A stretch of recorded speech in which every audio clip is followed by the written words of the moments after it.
On the night of December 19th, 1982, apartheid South Africa believed it was untouchable. The regime had weapons, it had money, it had surveillance, and it had just built one of its proudest symbols of power, the Coburg Nuclear Power Station, the first and only nuclear plant in Africa at the time. But that night, history proved otherwise. Just outside Cape Town, in the darkness, four powerful explosions ripped through the Coburg construction site. This was not an accident, it was a message. The attack was carried out by Umkhonto Weeses, known as MK, the armed wing of the African National Congress. These were not random fighters. They were freedom fighters in a country where peaceful protest was met with bullets, prison, and death. Coburg was not chosen by chance. It was one of the most heavily guarded facilities in South Africa, a symbol of apartheid's technological ambition and military strength. By striking it, the ANC was saying something bold. Even your strongest walls cannot protect injustice.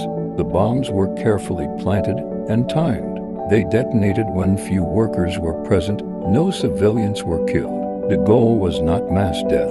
It was strategic resistance.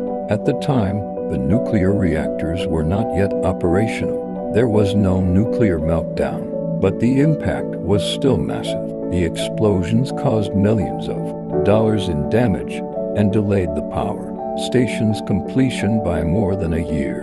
For the apartheid government, it was a shock. For the resistance, it was a victory. Just days earlier, South African forces had carried out a deadly raid in Maseru, Lesotho, killing ANC members and civilians. The Coburg bombing was widely seen as retaliation, a reminder that violence committed by the state would not go unanswered. More importantly, the attack shattered a myth, the myth that apartheid was secure, the myth that resistance was weak, the myth that liberation movements could not strike deep inside the system. Internationally, the bombing drew attention to the growing desperation and determination of South Africa's oppressed majority. It exposed the reality that apartheid was not stable, it was under siege. Inside South Africa, the message spread quietly but powerfully. Freedom was coming, and it would not be stopped. Years later, apartheid would fall, not because of one bomb, not because of one protest, but because of countless decisions made by ordinary people who refused to accept injustice as permanent.